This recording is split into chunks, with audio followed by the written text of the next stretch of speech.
me say a special good morning to those of you listening to Classic Radio, those of you viewing via GBN TV, whether it's Channel 7, Channel 11, Channel 20. Good morning, welcome. It's To The Point for today, Wednesday, the 11th day of June, 2025. Good morning to those of you also via social media platforms, whether it's a Facebook page, YouTube channels. Hey, good morning once again, and welcome to The Point. It's a bit of a mixed forecast on the outside. 1 minute the rain is falling, 1 minute it's like regular, you would say in Grenada. Let me say good morning to my guest this morning. With us this morning, we have Senator the Honorable Seville Francis. How am I getting your name right, huh? Seville. I'm a butcher of names sometimes, forgive me. It's Seville. Seville Francis. Good morning to you, Miss Francis. How are you this morning? I am good, thank you Thanks very much. Nice to be with us this morning. I think it's actually the second time I'm having you on the program. First time in person. Yes. First time in person. Before that, I think I had you via the Zoom virtual, platform and so forth. Welcome back. Welcome back. How are you this morning? Thank you. I am good. I mean, the weather is very tempting for you to be in bed wrapped up in a blanket. Yeah, I know. But as you say, the nation's business must continue. So here I am this morning, and I am very much elated to be here to provide some updates on behalf of the Ministry of Youth and Sports, and to share with the general public some of the updates on the programs and the initiatives that we have ongoing. So thank you for having me. You're certainly welcome. The Ministry of Youth and Sport. Tell me what some of the great happenings there before we get into the meat of the conversation, I would say. How's things within the Ministry of Youth and Sport right now? So we have a number of initiatives that's happening within the Ministry of Youth and Sport right now, but I'm going to focus mostly on the Division of Youth. Sport is an ongoing effort. The Division of Youth, we have more structured programs and more long-term programs versus the Division of Sports. So one of the most recent initiatives that we had was the launch of the Elevator program, which was one of the programs that would have replaced the Imani program. This one targets females specifically, and we have key areas that we're working on, or that the young women of this nation will be focusing on during their training. The distinct difference between the Imani program and the Elevator program is that there's a clear path out. It's not something where they're uncertain as to how it is going to end. But with this program, they know exactly what's happening. How has the young women, and you said it's more catered for young women, of course, how has they gravitated towards this particular program thus far? Well, what I can tell you is this. We weren't even able to accommodate the influx of women who's signed up for the program. So we were supposed to have the amount that we were catering for originally. Maybe in this instance. Right. It was extremely surpassed, and so we had to go back to Cabinet and ask for, that to be opened up a bit to accommodate more young women.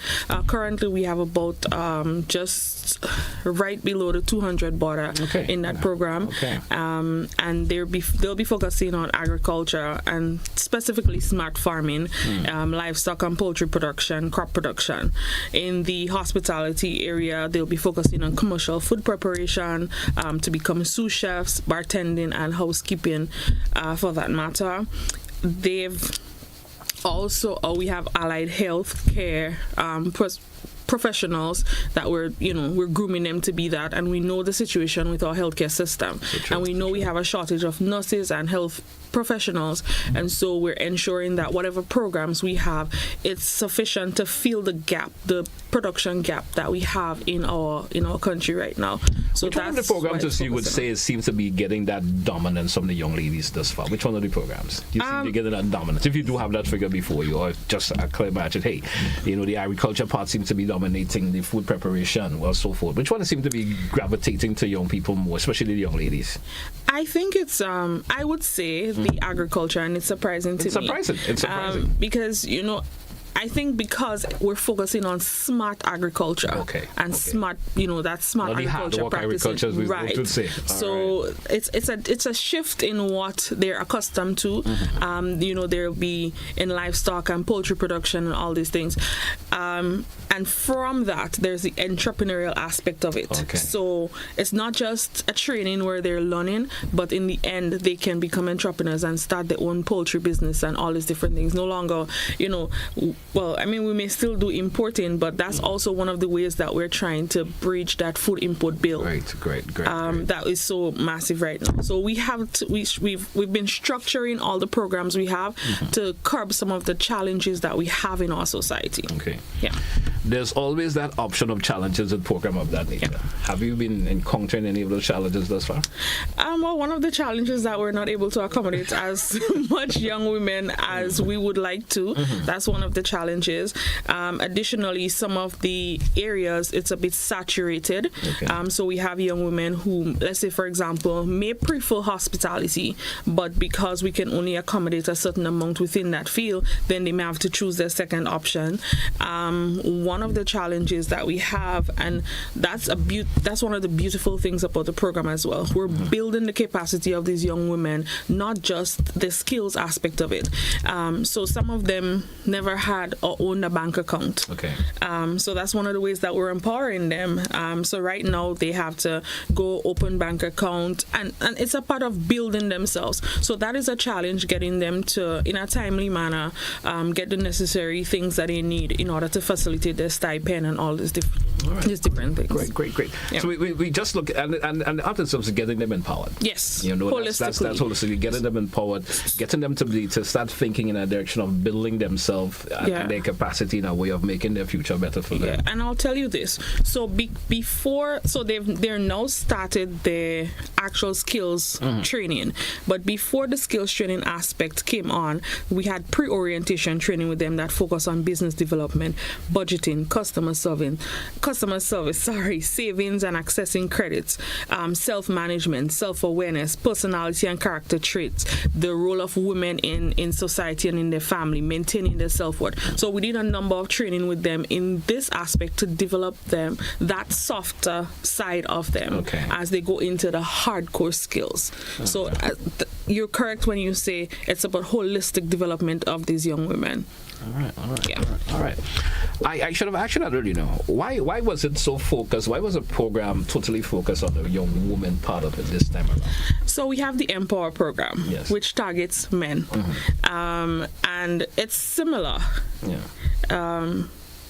So that's why we're now moving to the women, because when we had the Empower, the women are asking, what about us? And then we have the Imani program, which is not new to us. So right now we're focusing on the Imani program as the transition, right? So we have the Elevate Her, which is for women, and the Empower targeting men. So that's why we chose Elevate Her, focusing on the women, because the young men are catered to. And the Empower program, this is 4.0, so it's something that has been ongoing for the past years. So we're in the fourth aspect of things. All right, great. We due for a break, our first break for the program. Let's take that break. When we come back, folks, we got much more to talk about. Stay with us. Right back after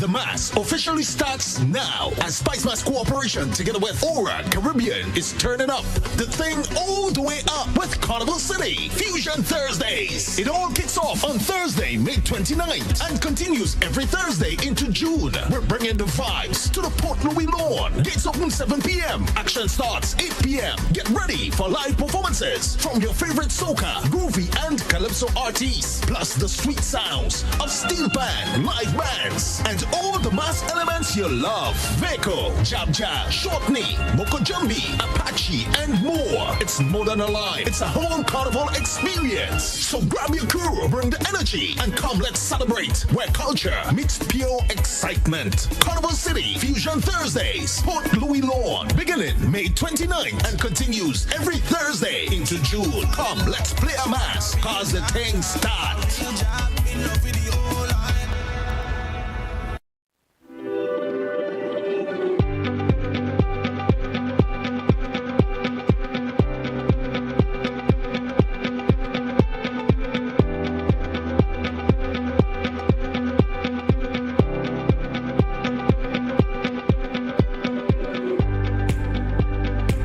GBN family, we've got a brand new home on Facebook and you need to be there. Follow us now on Facebook at Grenada Broadcasting Network -GBN. Stay updated with the latest news, sports, entertainment, and everything Grenada. Don't miss out. Like, follow, and share. Grenada Broadcasting Network. Stay informed. Stay ahead. First with the news. Fast with the updates.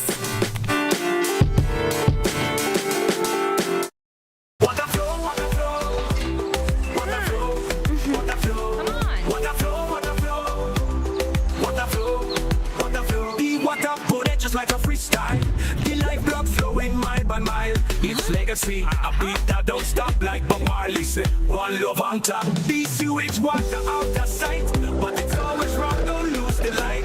From factories and wells so deep, corals, mangroves and fish they weep. Grey water for the garden, keep it green.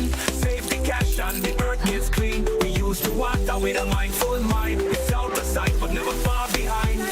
In nature, the answers always flow. Like water running pure, the cycle grows.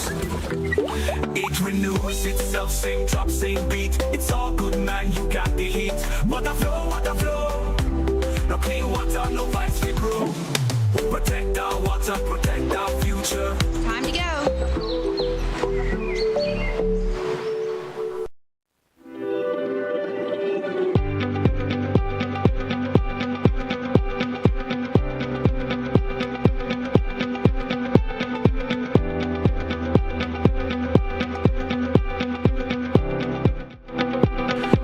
Back to our listeners, welcome back viewers once again to The Point for today, Wednesday, the 11th day of June.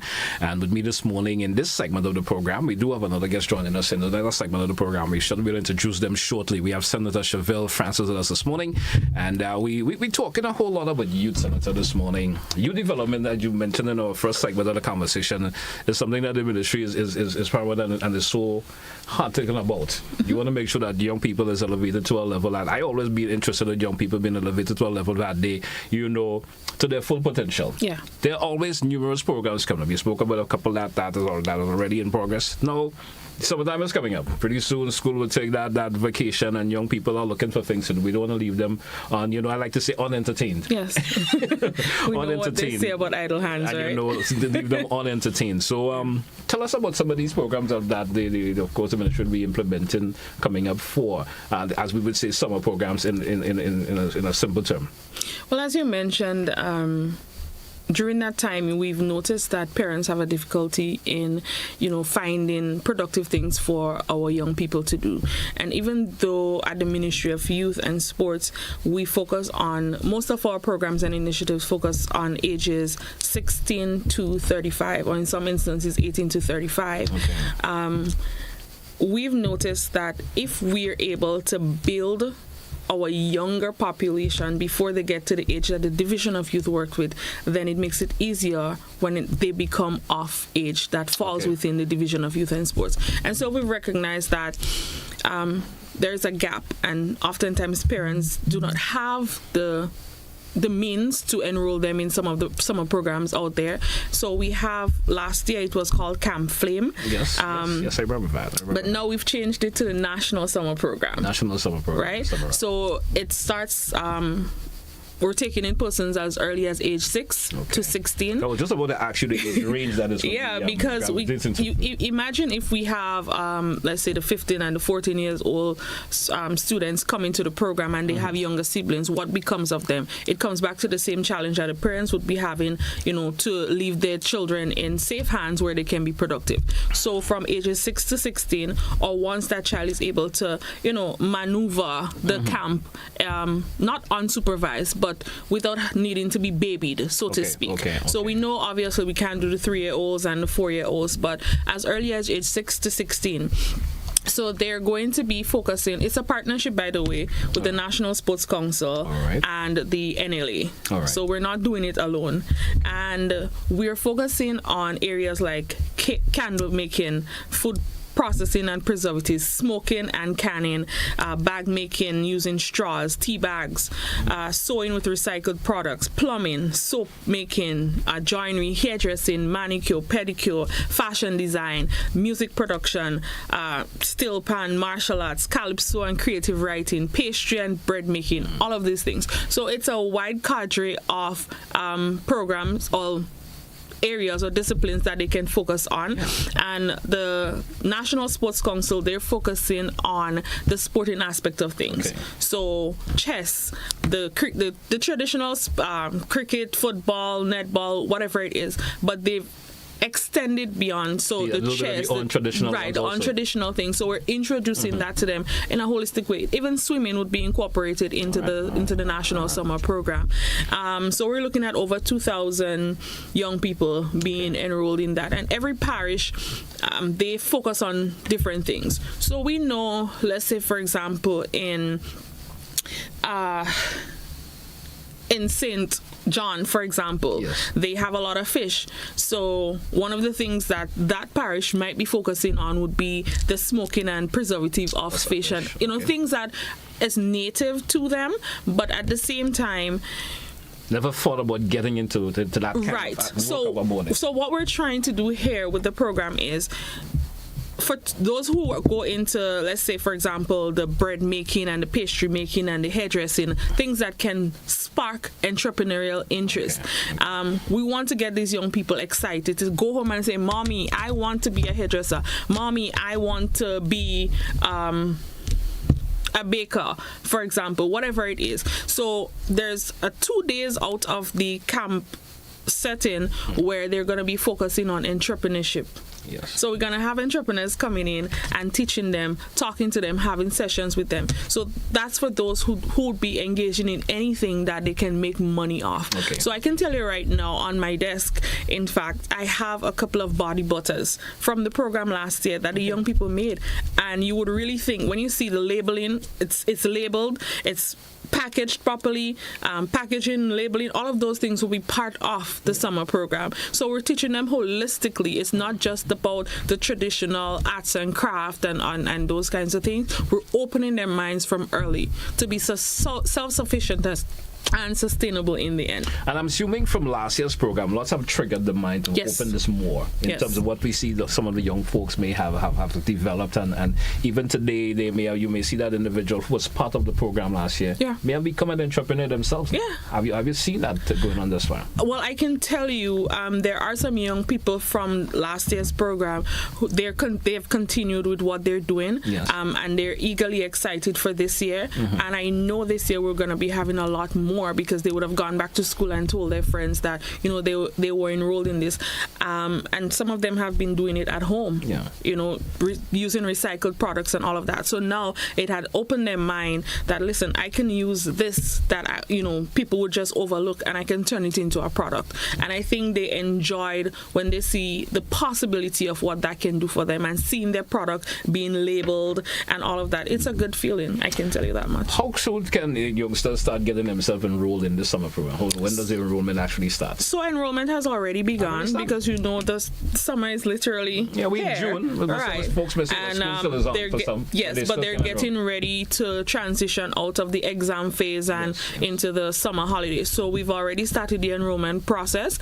You can get in contact with the different youth officers in the parishes, youth officers, parish youth coordinators, or they can call the Ministry of Youth and Sports and ask to be put on, and we can direct them to the relevant persons within their parishes. What do the ministry really wants to achieve out of this initially? What do they want to achieve out of it, especially for young people, these kind of summer programs? What would you like to see achieved out of this? One, we want them to start thinking about being productive young women and young men in society. We know that when you get to adult age, everybody's looking for a job. And the government does not have the capacity to employ everybody, one. Private sector can employ. The private sector cannot employ everybody, two. But if you can start thinking of ways that you can make money, we're teaching them financial responsibility at an early age. We're teaching them how to budget, how to manage. So as they grow, their interests will spark into different fields. It's also a way of them testing things that they're passionate about. Yes. So I can start with the candle making now, and I can say, I don't like that. Next year for Camp Flame, I'm still saying Camp Flame, but the National Summer Program, then they can go into fashion design. Because interests usually change. Interests usually change as they go along. Or they can say, well, I'm interested in joinery, but I'm also interested in music production. Yeah. I have a creative side of me. I can start doing poetry. I can put together little booklets. I can do all of these different things. So what we're looking at as the bigger picture is to get our young people ready and equipped with a mindset that will save our future generations. Because one, we know that if they are, I almost said unemployed, but they're not properly supervised and they're not given opportunities to engage in positive activities, then later on the same society, the same government, the same system will be the ones having to feel the brunt of it, our society. So it's a matter of curbing problems early before it is too large for us to control. And I'm certainly happy to hear that, because we know one on youngsters left unattended. Yeah. Left to do as they want, especially because sometimes these parents have to go to work. Yeah. And if they don't work, they may not be able to take care of them. Mm-hmm. So having a summer program of that nature is something that is a plus for parents, and I'm sure there are parents who may be very happy for that, especially within the various parishes. Yeah. And they don't maybe have to travel long distances to go there, but it's right in the vicinity where they live and so forth. Mm-hmm. That will certainly make a difference. Yes. Now, after this is wrapped up, are we going to have that ceremony and all of that to show that, these youngsters and what they have achieved?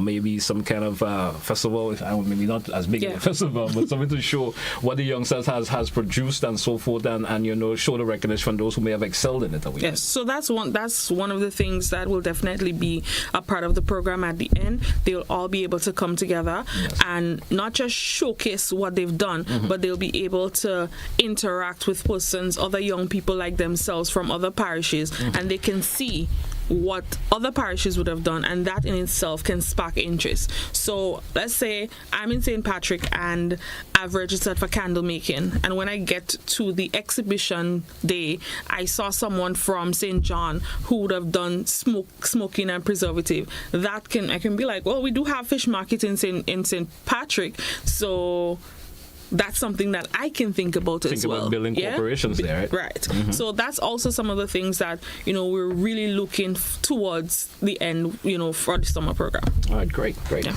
We're due for a second break in the program. Folks, we'll take it. When we come back, we got much more. When we come back, we're going to get into having a conversation about Carifta. Yeah, we have to talk about Carifta coming up. Stay with us, folks. To the Point, Classic Radio, GBN TV. We'll be right back after the break. Stay with us, folks.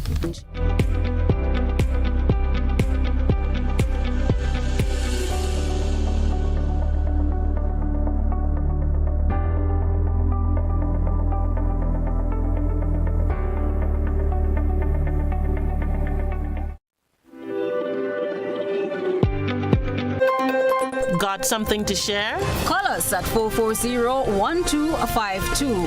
WhatsApp 405-3052 or 407-8458. Or email gbnnews@gbn.gd. GBN News, first, accurate, voted #1. Looking to take your business to new heights? Advertise with GBN on our social media platforms and get noticed by our 138,000 plus followers. Reach a massive engaged audience ready to connect with your brand. No matter your business size, GBN is here to help you grow. Contact us today at admin@gbn.gd or WhatsApp 407-8458 to get started.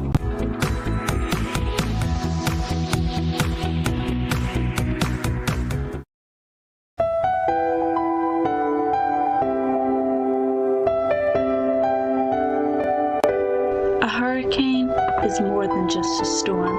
So when a hurricane is coming, please prepare your home. You can do this by having an emergency kit ready, covering your windows, trimming your trees, clearing your gutters, reinforcing your garage doors, installing a generator, and knowing your evacuation routes. Failing to do so can lead to immense damage to your home. Thank you, and please stay safe this hurricane season.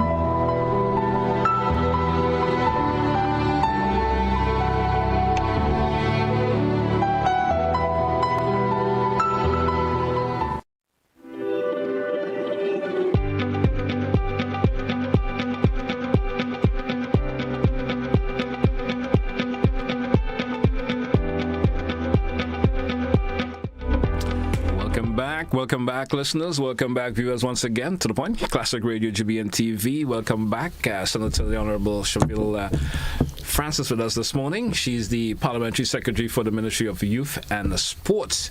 Welcome back once again, Senator. I want to get into this level of conversation. Carifta. Grenada had an exceptional performance in 2024 in Trinidad and Tobago. I'm not a typical sports person. Forgive me for that, but sometimes I do pay attention to what's going on. I may have never participated in sports when I was a youngster, but, still do love sport. Tell us about Grenada's performance in Carifta in Trinidad, and which would lead to the other conversation we're going to get into this one. I understand you were part of you being with the team in Trinidad. How was the experience for you for stats? It is something that will forever be etched in my heart and in my memory. I'm not talking about just the trip, but witnessing the performance of our athletes, not just on the track, but most importantly off the track and off the swim, outside of the swimming pool. The way how they carried themselves, the way how they represented Grenada with, distinction and pride. That it's something that you would never be able to forget. True. I am super, super proud of them, and it was indeed a marvelous experience. I cannot get over it. Every time anybody mentions Carifta, I'm not sure if you saw my smile broadened when you mentioned Carifta. And one of the things that stood out most to me being over there is the way how, there's a Carifta family. So people all over the region, they travel every year, no matter where Carifta is. And hearing those avid Carifta followers saying that their best experience in Carifta was in Grenada, that is something that it's... And that's what we hosted, was in 2023? Yes, 2023. And I recall one person even saying, I wish Grenada could host Carifta every year. And that's a plus for us. And they say, be careful what you wish for. So here we are now, hosting Carifta 2025. 26, right? 26 or 25. Yeah, we're in 25 now. Now, we're going to be hosting Carifta once again. What drove Grenada into wanting to was it, did you have to put in that request for hosting, or were we selected for hosting? How does that process roll? Give me a little bit of understanding in terms of how that come about. So during every Carifta meet, there's a discussion where on the last day, the announcement is made where Carifta will be held the following year, so that preparations can start. Interesting story. On the first day of Carifta, myself and the president of Grenada Athletic Association and the general secretary and the president and vice president of NACAC, we were talking. And they indicated that Guyana has pulled out. And it started off as a joke, where I said, I'm sure Grenada would be willing to host. We never turned down anything. We're more than capable. And the conversation sparked from there, and it became a more serious conversation. Obviously, it's something that needed to go back to the relevant authority, to the Minister for Sports, Minister for Tourism, the Prime Minister Cabinet on that way. And so all they needed at the moment was confirmation that we had interest. So that's why during the Carifta period we had the hype and everybody was saying that we're hosting, because there was an expression informally that we're considering it. And obviously, with all things considered, you have to weigh the pros and cons. Now, with Grenada hosting Carifta just last year, we have a very capable management team. Okay. I'm not sure, you said you're not a very sports person, but if you look at the quality of the character games, from the, I looked at what we from the volunteers, the ambassadors, the persons who really made it possible, I would say it was something of quality. And it's when you listen to the character family speak, they always boast about Grenada. In fact, during character this year, it was the announcers and the commentators, they continuously reference Grenada. And that's a plus for us. And so we're at the point now where we've formally agreed to host. Your question is asking, or I'm believing you're asking, do we think we can pull it off? Because I would like to, before we get to that, what would that really mean for Grenada, hosting this time around again? What would it really mean to Grenada? It will mean a lot. One, it will be historical. Yes. Us hosting characters so soon back to back. Two, it will mean that our athletes here in Grenada will have the opportunity to shine at home. Yes. We know that when they go out, they're competing with, those who have fancier stadiums. They have all the different amenities to push them. But here, our athletes will have home ground advantage. They will get more training time. They will get to show off at home. They will have the support at home. Now, we know it's very expensive to travel to go to the different countries where character is being hosted. But here, our athletes will have that home support. It will be bigger. It will be better. And also, it means a lot for our tourism product. Yeah. We cannot take that for granted, because character, really and truly, if you ask me, I would say it falls more under tourism than sports. Because we have, and the reason I'm saying that, we have all these different countries coming to Grenada. We have the Sports Max, we have all these different media outlets, and they're not just showcasing the games. The fans. Right. Yeah. They're showcasing Grenada, what Grenada has to offer. We are a very unique people. Even though at character this year, we had persons going up to support, and we were in Trinidad, you would really think that you were in Grenada. The amount of, we were very loud, we were proud in our colors, adorning our colors and all of that. So it means a lot. It also puts us on the map. But also it is a way to generate revenue for our economy. Our local entrepreneurs, our local business people, they will have the opportunity to benefit from that. We cannot take away from that. And it means a lot for Grenada. And I can go on and on in the different ways that it will benefit Grenada. But it is a significant step for Grenada, and I believe that we've made the right decision. There's a conversation out there that countries that maybe with a better economic situation were turning down the hosting of the games in terms of the cost of it and so forth. It's going to bore a cost for Grenada to host it, more or less. It will. Are we ready in that particular capacity, would you say? I believe we are, one. And two, because we've hosted just recently, we have that lessons learned in our back pocket. Okay. So we know some of the challenges we've had, and so because it's fresh in our minds, we know how to work around that to eliminate certain costs. We still have things in place. Now, remember, when we were getting ready for character, we had a lot of work to do. To prepare the stadium and all of that. It's just being repaired, which means that this is a cost that we no longer have to facilitate. Yes. So a lot of the costs that was associated with hosting character last year, those costs has significantly been reduced now. What's the point? So, yeah. That's a plan. Yeah. All right. We're due for a break again. Let's take it. When we come back, we have, of course, is it Mr. Norman Gilbert with us coming up? I'm seeing that. He'll be joining us in reference to talking a wee bit about, of course, lovely cricket coming up from July the 3rd to the 7th at the, of course, newly renovated National Cricket Stadium. And we'll have that conversation when we come back. Stay with us, folks. Don't touch your dial. It's To The Point, Classic Radio, GBN TV. We'll be right back after the short break. Climate change.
officially starts now as Spice Mass Cooperation together with Aura Caribbean is turning up the thing all the way up with Carnival City Fusion Thursdays. It all kicks off on Thursday, May 29th and continues every Thursday into June. We're bringing the vibes to the Port Louis lawn. Gates open 7 p.m. Action starts 8 p.m. Get ready for live performances from your favorite soca, groovy, and calypso artists, plus the sweet sounds of steel band, live bands, and all the mass elements you love. Veko, Jab Jab, Short Knee, Moko Jambi, Apache, and more. It's more than a line. It's a whole carnival experience. So grab your crew, bring the energy, and come let's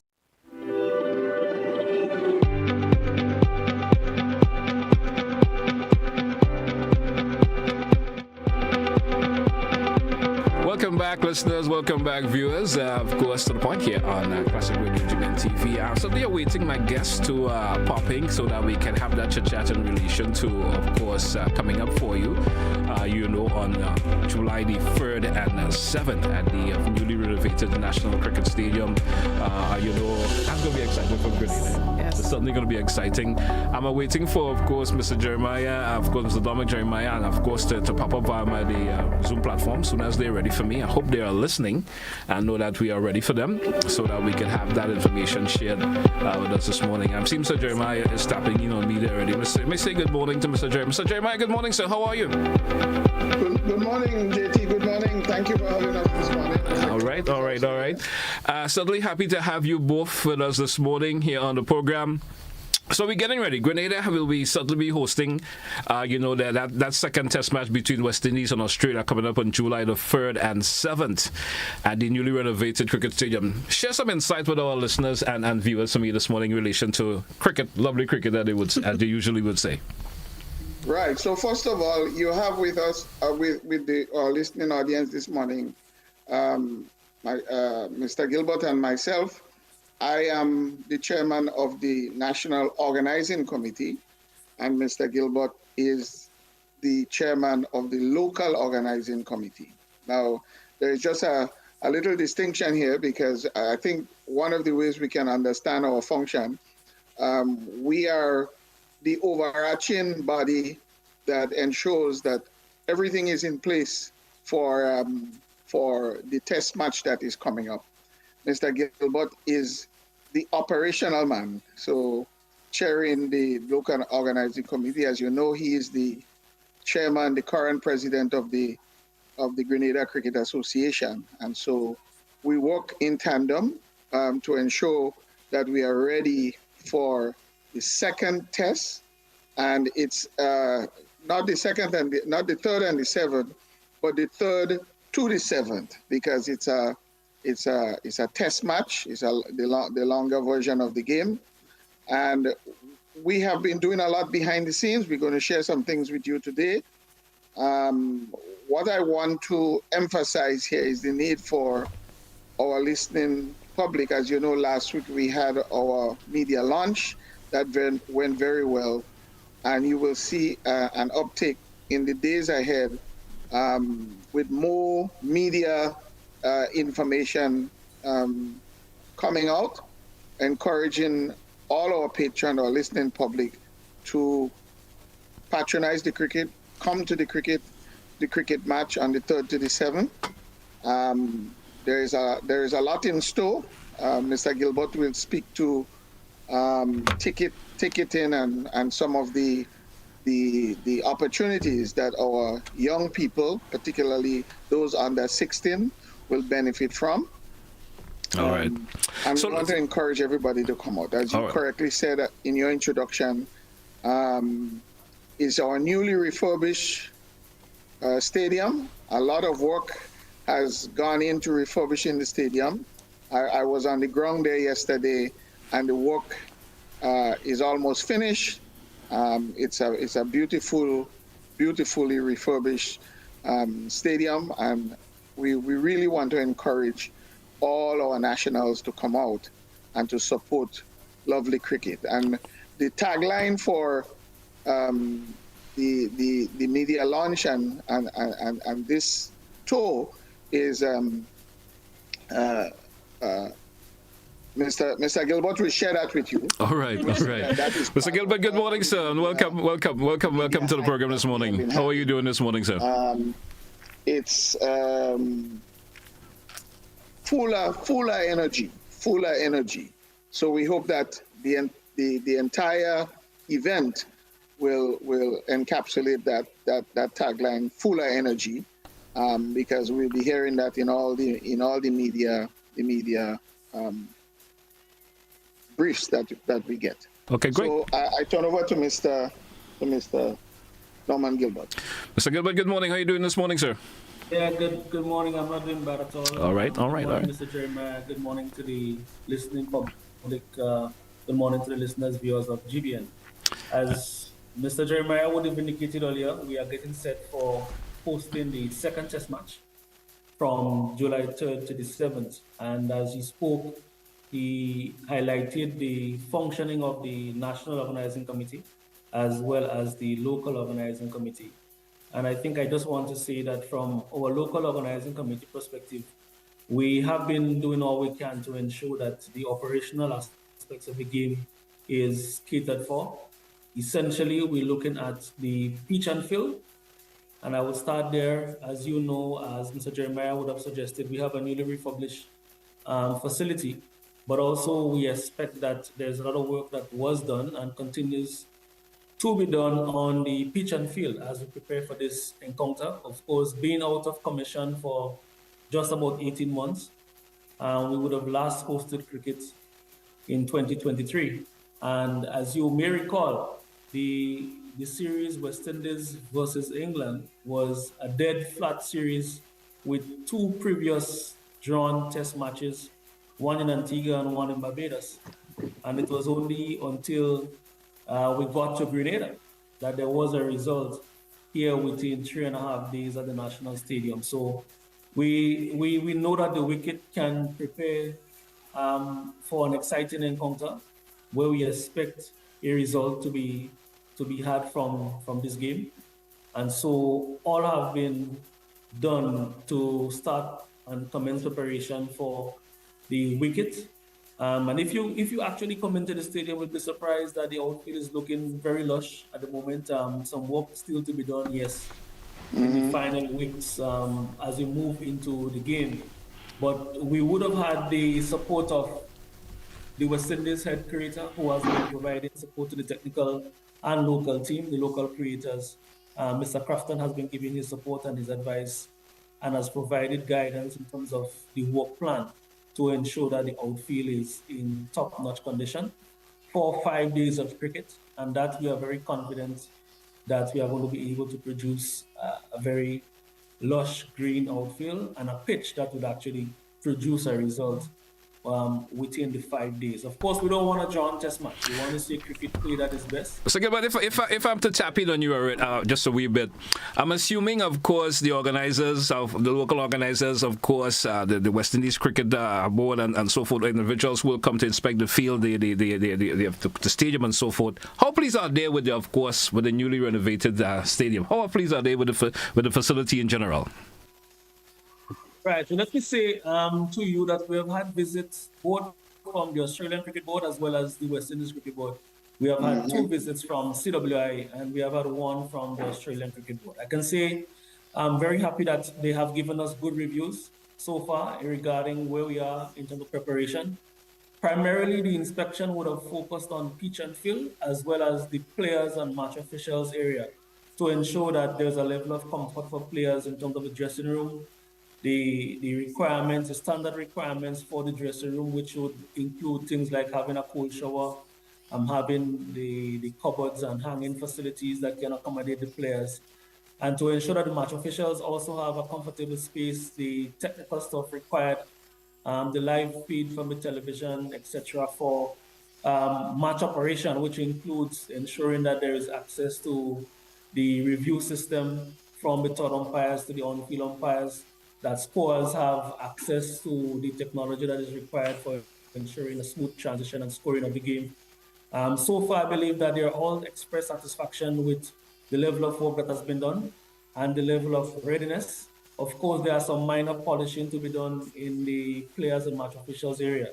But generally, we are very satisfied, and the reports have been very positive in that regard, including the practice nets, which is also going to be a requirement for both teams as they are here. The teams are expected to arrive on the 30th of June, and we have 2 practice days on the 1st and the 2nd of June, and they would require the playing nets and the practice facility for their warm-ups. And that too, we have received very good reports from our visiting delegation regarding where we are at this current time. Okay. Speaking about preparation. So I think from both territorial organizations, territorial boards, Cricket West Indies and Cricket Australia, we are very satisfied. In fact, only yesterday we had a visit from the Australia High Commissioner, who was in Ireland for just a day on many matters, but also paid a visit to the stadium.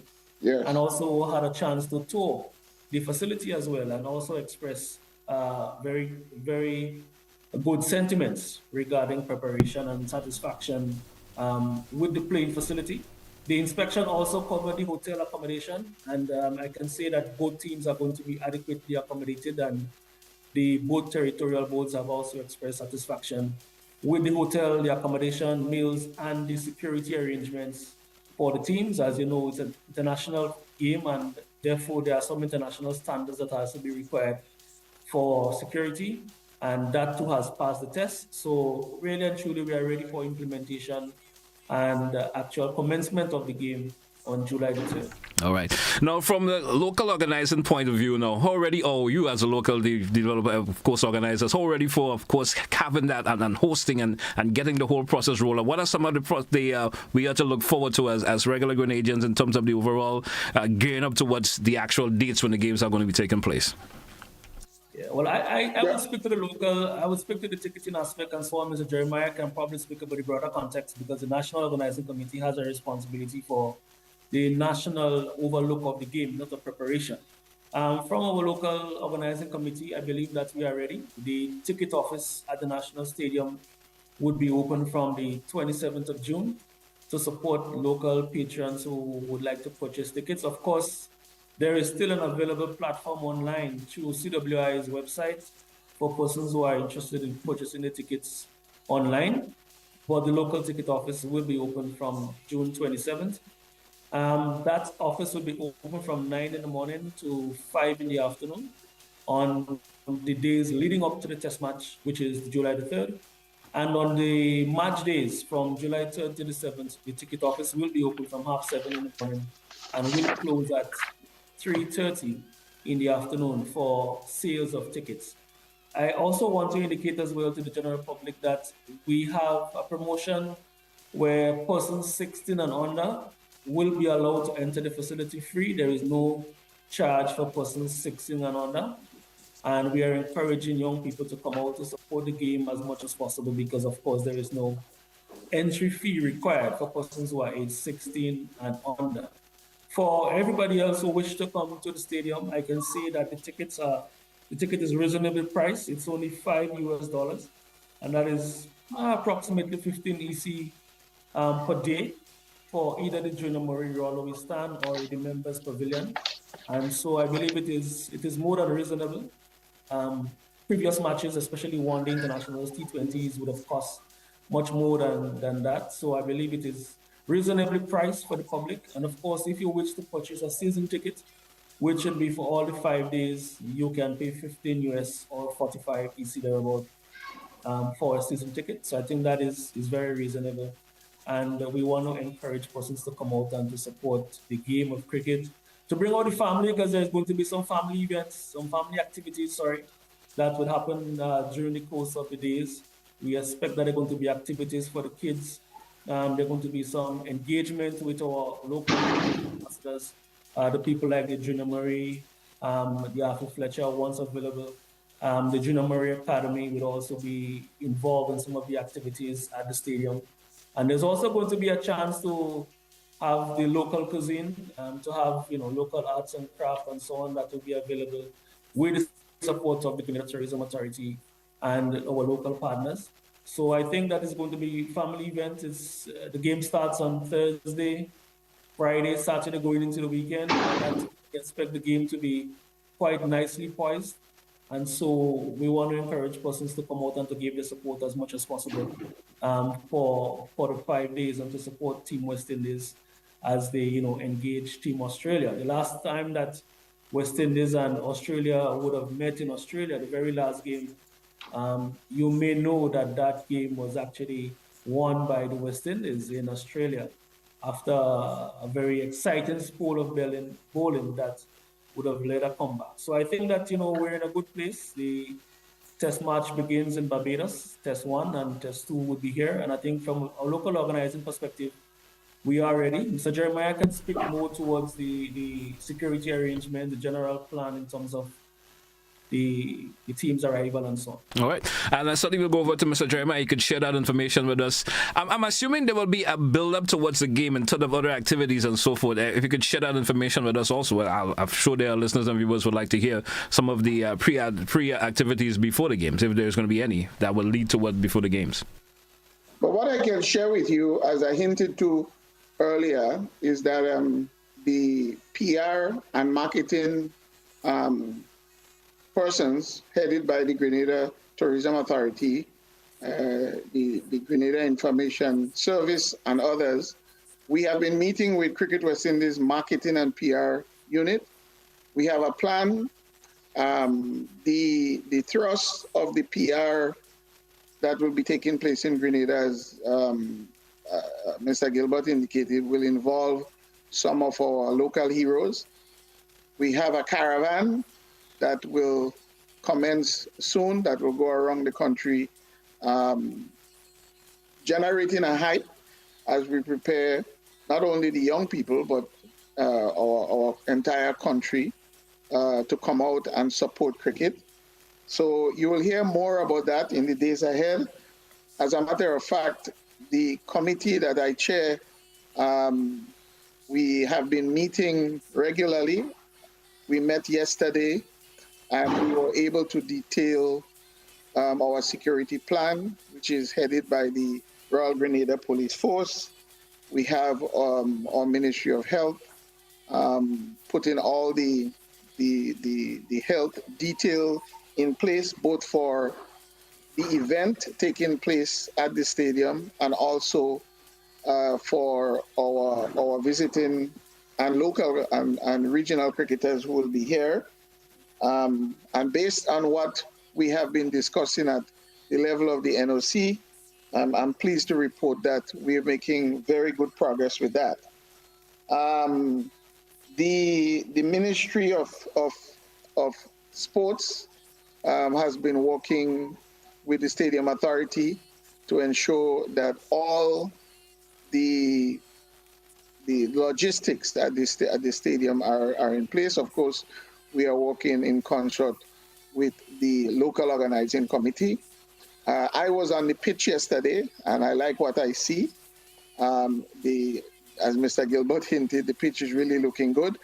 I think with another week and a half, persons will be really surprised to see the quality. We have a great curator who has been working around the clock, even over the weekend, trying to ensure that the pitch and the training area is ready, because we know that when the cricketers arrive, one of the first places that they would seek to visit is the nets, and we were just looking at the nets and putting some final touches in place so that the nets would be ready.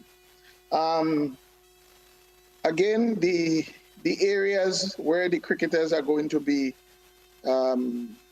housed and they're going to be utilizing at the stadium. There was some residual work that had to be done, and as of yesterday, I saw the finishing touches being put to these areas to ensure that they are ready for both our original cricketers and our visiting cricketers. So the committee has been working, and I am pleased to report that we are making good progress, and we will be ready to host the second test here in Grenada. And we look forward. We cannot overemphasize the need to encourage our nationals to come out and to support the West Indies, to rally around the West Indies, to ensure that we have a certain level of energy that we will see in the days ahead through the media, encouraging our young people to come out. And I think it's a wonderful opportunity that we have in Grenada. I don't think it was ever done this way before. We have had opportunities where schools were encouraged to come out and given tickets to come out, but this time all children under the age of 16 would be allowed to come to the stadium free of charge. So it is important that we rally our people and ensure that they come out. Grenada has a history of producing good results for the West Indies, and both Mr. Gilbert and I, we are confident that for this second test, West Indies can come up with a victory against Australia. So all in all, things are moving on very well, and the work continues, and we look forward to a wonderful, wonderful second test match, the 3rd to the 7th, here in Grenada in July. Of course, Mr. Jeremiah, I want to thank you once again. Thank you so much for sharing information this morning, and I certainly hope, of course, all Grenadians, once the time permits, they will come on out and of course, support Team West Indies. Of course, who else could we be backing, right? Team West Indies, and come on out and show the support and fill that stadium to capacity, and I certainly know we'll be able to do that. All right, Mr. Gilbert, I also want to thank you for sharing information also, and our best wishes as you were part of the organizers for the event, and certainly hope that everything rolls out as smooth as possible as it possibly can, and we have a successful hosting of course the cricket matches that will be taken here from the 3rd to the 7th of July. Thank you both once again. Sure, thank you. We want to thank GBN and thank you, JT, for accommodating us this morning. Really appreciate that. It's a pleasure, sir. Have yourself a good day. All right, thank you both. Okay. All right. And that was, of course, talk about cricket there for a wee bit. I want to take a time out to thank the Honorable Senator for being with me this morning.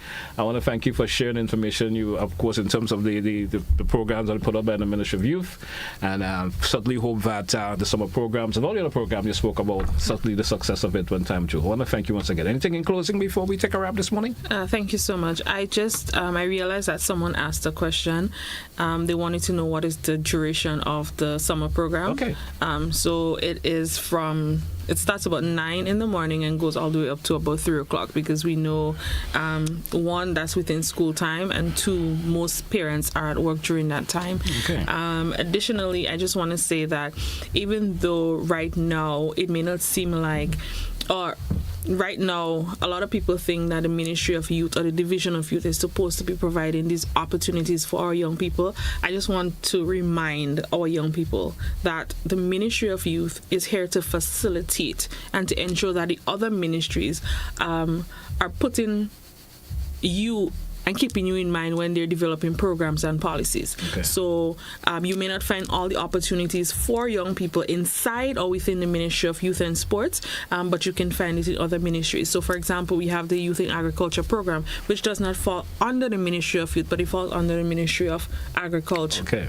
We have the cybersecurity training. We have the Grenada Office of Creative Affairs. We have the Ministry of Education with different scholarships for our young people. So in almost every ministry or sector, you would find activities, programs, initiatives, or advantages that our young people can take that they can take full participation in, and that can benefit their lives. So I want them to think open-minded.